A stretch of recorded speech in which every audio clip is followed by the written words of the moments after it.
एक मंदिर जो 400 सालों तक बर्फ के नीचे दबा रहा, उसके ऊपर बड़ी सी बड़ी चट्टानें तक गिरती रहीं, लेकिन वो मंदिर का एक पत्थर तक नहीं हिला पाई। जब बर्फ पिघली तो सामने आई एक ऐसी जगह जहाँ भगवान शिव स्वयं पांडवों को स्वर्ग का रास्ता दिखाने के लिए प्रकट हुए थे। मैं बात कर रहा हूँ एक ऐसी कहानी की जिसको आज तक कई साइंटिस्ट, हिस्टोरियंस और डिवोटीज तक समझ नहीं पाए हैं। केदारनाथ मंदिर, जो आज उत्तराखंड के रुद्रप्रयाग डिस्ट्रिक्ट में स्थित है। ये सिर्फ कोई नॉर्मल मंदिर नहीं, ये एक ऐसी जगह है जिसका जिक्र महाभारत के अंत में भी हुआ था। जब पांडवों ने अपने गुरु और अपने रिश्ते के भाइयों का वध किया तो वो अपने आप को पापी मानने लगे और अपने कर्मों से मोक्ष चाहते थे। वे ऋषि वेदव्यास के पास गए। वहां उन्होंने पूछा कि हम अपने पाप का प्रायश्चित कैसे कर सकते हैं। वेदव्यास ने कहा कि सिर्फ एक ऐसी शक्ति है जो तुम्हारे इन सारे ही पापों का नाश कर सकती है, जो और कोई नहीं बल्कि खुद भगवान शिव हैं। ये सुनते ही पांडव अपना राज्य अभिमन्यु के बेटे परीक्षित को देकर द्रौपदी के साथ शिव जी की तलाश में निकल गए। वो काशी तक गए पर शिव जी उनसे मिलना ही नहीं चाहते थे। जहाँ भी वो जाते शिव जी वहाँ से अंतर्ध्यान हो जाते थे। आखिर में शिव जी गुप्त काशी में नंदी का रूप लेकर एक बैलों के झुंड में छुप गए, पर भीम ने उन्हें देख पहचान लिया। और फिर शिव जी जब पांडवों को अपने पास आते हुए देखा तो धरती में समाने लगे, पर भीम ने उनकी पीठ का हिस्सा पकड़ लिया और वही हिस्सा बाहर रह गया। और उसी जगह पे आज बना है केदारनाथ मंदिर, जिसमें एक पिरामिडल शेप का शिवलिंग स्थापित है, जिसे आज हम बाबा केदारनाथ के नाम से पूछते हैं। बाद में पांडवों की निष्ठा को देखकर शिव जी प्रकट हुए और उन्हें आशीर्वाद दिया, उन्हें अपने सारी पापों से माफ किया और साथ ही साथ स्वर्ग का और मोक्ष का रास्ता दिखाया।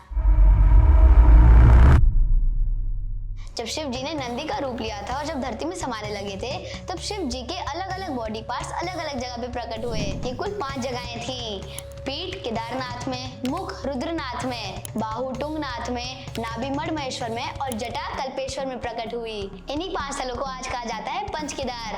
हर अलग स्थान पर हमें शिव जी के अलग रूप के दर्शन होते हैं।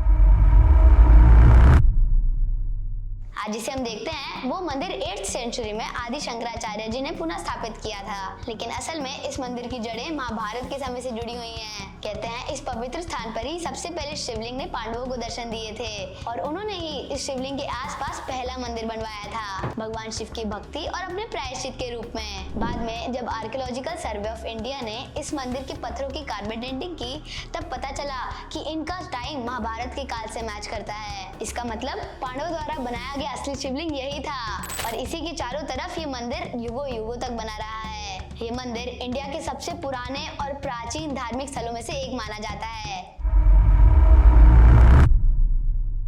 मंदिर से थोड़ा ही दूर 500 मीटर के करीब एक और स्थान है, भैरवनाथ मंदिर। कहते हैं कि जब सर्दियों के महीने में इस मंदिर को बंद कर दिया जाता है, तब वहाँ कोई इंसान, इवन पुजारी तक नहीं जा सकते।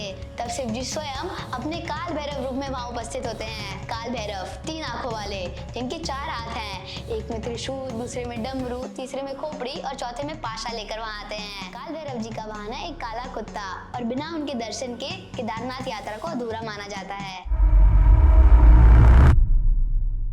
13 से 17 सेंचुरी तक जब हिमालयाज में मिनी आइस एज आ गई थी, तब पूरा का पूरा मंदिर बर्फ से ढक गया था। बड़े बड़े पत्थरों और चट्टानों का गिरना आम बात हो गई थी। लोगों ने अपना सब कुछ खो दिया था, पर जब बर्फ पिघली तब सामने आया वही केदारनाथ मंदिर, बिल्कुल वैसा का वैसा। जियोलॉजिस्ट जैसे डॉक्टर रविंद्र कुमार ने जब मंदिर की दीवारों को देखा तो उन्हें येलो शेष लाइंस दिखी, जो ये दर्शाता है कि कई बड़ी बड़ी चट्टानों ने मंदिर पे इम्पैक्ट किया, पर ना ही मंदिर गिरा और ना ही उसकी नींव हिली, क्योंकि केदारनाथ मंदिर को एक एडवांस कंस्ट्रक्शन टेक्निक से बनाया गया था, जो आज भी साइंस से आगे है। क्या आप जानते हैं कि केदारनाथ मंदिर में किसी सीमेंट का यूज नहीं हुआ? इस मंदिर के पत्थरों को आपस में ही इंटरलॉकिंग टेक्निक से जोड़ा गया था, बिना किसी और सब्सटेंस के यूज किए। ये टेक्निक जिसे 1900s में डिस्कवर किया गया था, वो हमारे ऋषियों ने कई युगों पहले ही इस्तेमाल कर ली थी। इसका मतलब ये है कि हमारे शिव भक्तों के पास एक ऐसी विद्या थी जिसे आज भी हम समझने का प्रयत्न कर रहे हैं।